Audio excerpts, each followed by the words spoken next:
In today's Money Monday, how to maximize your May. J.R. Kautz, certified financial planner and financial advisor with Hefren-Tillotson, is joining us to tell us how exactly we do that. So, J.R., why is May the month to move on this? Why is May good for this?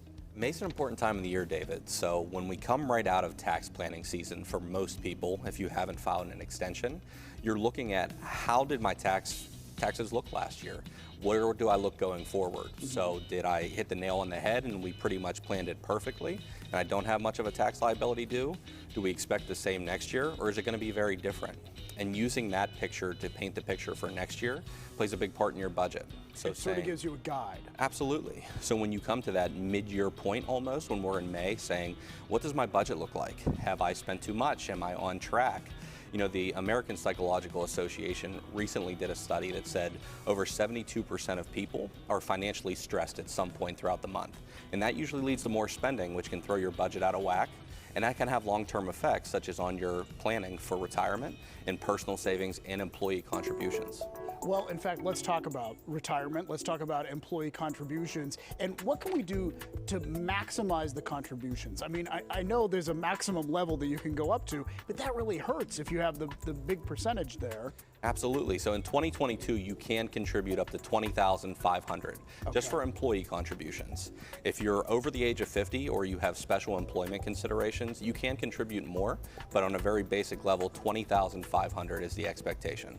Now that doesn't account for employer contributions. So if you're fortunate enough to have your employer kick in, that's usually what people refer to as the free money portion of it. Right, exactly. So when you have that employer match that is the free money or maybe profit sharing, additional dollars go into that plan and can really help jumpstart your retirement savings. So you at least want to be putting in what your employer is going to match, because otherwise you're turning down free money. Absolutely. If they match up to 3%, make sure you're at least putting in that 3% or so on. Yeah. And also there are different types of contributions that you can make, right? There are. So the first main type of contribution we're looking at is pre-tax. It's probably the most common. And on a pre-tax basis, you are doing employer payroll contributions on a before-tax basis. If you move on to the Roth side of contributions, Roth contributions are unique in that they're after-tax contributions, but the earnings and the contributions both grow on a tax-deferred basis. The third type of contributions are after-tax contributions.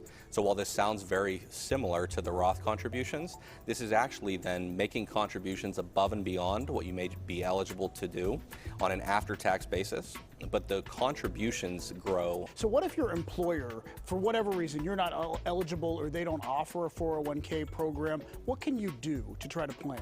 And once you retire, you know, a brokerage account is a great option for a lot of our retirees, where we have people come to us and say, I am now taking required minimum distributions. What do? I don't need that money. I don't want to spend it. Can I save that somewhere else? And either doing a charitable contribution or doing a contribution to a brokerage account is a great way to maximize those tax savings as well. All right, all good information, a way to maximize our May, as we were saying here. So thank you, JR, so much for talking with us. We appreciate it. Thank you, David. All right, and our thanks to Hefren-Tillotson for sponsoring today's Money Monday segment.